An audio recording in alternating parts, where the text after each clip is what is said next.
Bab 1. Belajar Al-Quran Surah An-Nasr. Pada pelajaran 1 ini kita akan belajar mengenal surat An-Nasr. Surah An-Nasr termasuk surat ke-110 dalam Al-Quran. Terdiri dari 3 ayat dan diturunkan di kota Madinah, sehingga surat ini dijuluki dengan surat Madaniyah. An-Nasr artinya pertolongan, yang mana asbabun nuzul dari surat ini ialah pembebasan kota Mekah atau Fathu Mekah. Penasaran bukan? Yuk kita saksikan bersama-sama cerita berikut ini.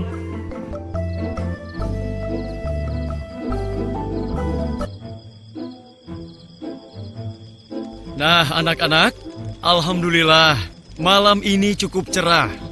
Sebelum kalian tidur, Bapak ingin menceritakan sebagian dari sejarah Nabi Muhammad SAW, yaitu Fathu Mekah. Kalian mau? Hah? Fathu Mekah? Fathu Mekah itu apa sih, Pak? Iya, Bapak akan menceritakannya. Tapi sebelumnya, kalian mau dengar tidak? Ya mau dong, Pak. Itu kan bermanfaat buat kita. Ya kan, teman-teman? Setuju! Janji tidak ada yang tertidur ya? Iya, Pak. Kamu, Dodo, bagaimana? Iya, Pak Guru. Janji. Dok, awas kalau kamu tertidur ya. Wait, galak bener Bang Amir. Sabar aja lagi. Dasar. Ya sudah, begini saja.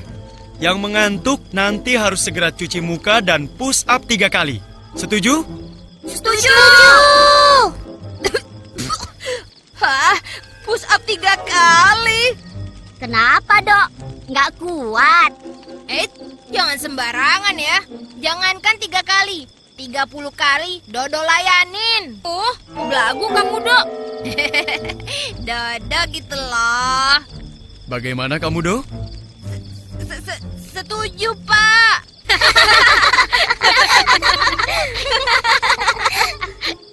Baiklah, Fathu Mekah adalah peristiwa pembebasan kota Mekah oleh Nabi Muhammad SAW beserta kaum muslimin dari cengkraman orang kafir Quraisy.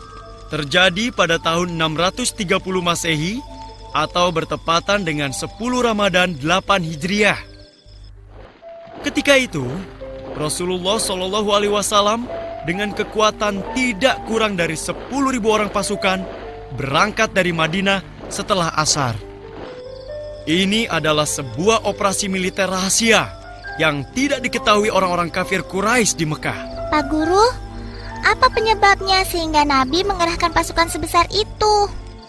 Awalnya adalah tindakan pengkhianatan dari orang-orang Bani Bakr terhadap perjanjian damai Hudaibiyah yang disepakati oleh kaum muslimin dan kafir Quraisy. Pada suatu malam, di satu tempat dekat mata air bernama Al-Watir, sekelompok orang dari Banu Khuza'ah yang merupakan salah satu suku pendukung dan pembela Nabi Muhammad SAW tengah beristirahat. Sebagian dari mereka ada yang tertidur, sebagiannya lagi ada yang tengah melaksanakan sholat. Namun, tanpa mereka sadari, di balik rimbunan semak dan pohon, ada mata-mata yang mengintai. Kalian siap? Siap! Lalu malam yang sunyi itu pun dipecahkan dengan teriakan keras. Serang!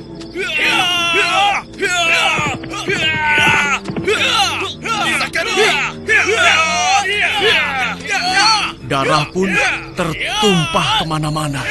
Namun, semua itu tidak menyurutkan kekejaman kelompok penyerang. Mereka terus mengayunkan pedang ke sana kemari, membabi buta.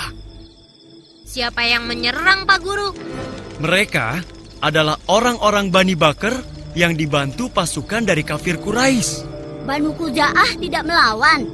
Mereka melawan, namun karena kalah jumlah dan persiapan, akhirnya mereka pun terdesak hingga ke Mekah.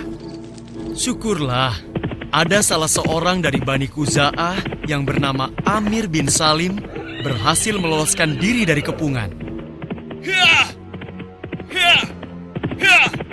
Hah? Ada apa ya? Iya, itu siapa ya? Ya Ya Rasulullah! Ya Rasulullah! Ketika sudah berhadapan dengan Nabi, Amir bin Salim menceritakan seluruh kejadian yang menimpa dirinya dan Bani Khuza'ah. Maka, Amir bin Salim pun meminta bantuan Nabi untuk menghukum kaum kafir Quraisy. Dan Rasulullah pun menjawab, "Engkau pasti akan ditolong, wahai Amir bin Salim." Tiba-tiba, saat itu muncul mendung di langit. Lalu beliau bersabda, "Mendung ini akan memudahkan pertolongan bagi Bani Ka'ab."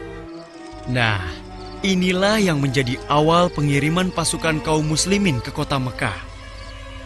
Nabi Muhammad SAW memasuki Mekah dari dataran tinggi Qida dan memerintahkan Khalid bin Walid bersama pasukannya agar memasuki Mekah dari dataran rendah Qida. Akhirnya, kaum muslimin memasuki Mekah tanpa mendapatkan perlawanan, kecuali Khalid bin Walid. Ia menghadapi sejumlah kaum musyrikin yang di antara mereka terdapat Ikrimah bin Abu Jahal. Khalid memerangi mereka dan berhasil membunuh 24 orang dari Quraisy dan 4 orang dari Khuzail. Nabi Muhammad SAW mulai memasuki kota Mekah dengan menunggangi unta dan mengenakan sorban berwarna hijau di tubuhnya. Rasulullah terus menundukkan kepalanya sampai menyentuh punggung unta. Inilah bentuk sikap merendahkan diri kepada Allah Subhanahu wa Ta'ala. Beliau menyadari betul, hanya berkat pertolongan Allah sajalah semua ini bisa terjadi. Lalu, apa yang dilakukan Nabi setelah itu, Pak Guru? Selanjutnya, Rasulullah SAW bersama-sama Muhajirin dan Ansor menuju Ka'bah. Di sana, beliau menghampiri Hajar Aswad dan menciumnya. Setelah itu bertawaf mengelilingi Ka'bah. Ketika itu, di sekitar Ka'bah terdapat 360 berhala. Kemudian, Rasulullah SAW dengan menggunakan tongkatnya menghancurkan berhala itu satu persatu. Subhanallah, setelah 8 tahun terusir, akhirnya Rasulullah dan kaum muslimin kembali ke kota Mekah dengan kemenangan yang gemilang. Kemenangan yang diraih dengan damai. Kemenangan yang tidak diikuti rasa sombong dan keangkuhan, tapi penuh rasa syukur dan kerendahan hati pada Allah. Kemenangan yang membawa ketenangan dan ketentraman. Kemenangan, apa ya? Wah, susah deh kalau dapat giliran yang terakhir. Aduh, apa ya? Nah, kemenangan yang menandai bahwa tugas Nabi mau selesai. Hah? Jangan asal kamu, Dok. Iya nih, nggak pakai mikir kalau ngomong. Kalian jangan marah dulu. Apa yang dikatakan Dodo bisa jadi benar juga. Hah? Maksudnya, Maksudnya, Pak? Begini, 3 tahun setelah Fatu Mekah, tepatnya pada tanggal 12 Rabiul Awal tahun 11 Hijriah, Rasulullah SAW pun wafat. Meski masih ada beberapa peristiwa penting dalam kurun 3 tahun itu, namun dapatlah dikatakan, peristiwa Fatu Mekah adalah salah satu tonggak terpenting dalam perjalanan dakwah Nabi. Inilah puncak kemenangan kebenaran atas kebatilan. Tuh kan, Dodo gitu loh. Nah, bagaimana? Menarik bukan? Semoga kita bisa mengambil hikmah dari cerita tadi ya.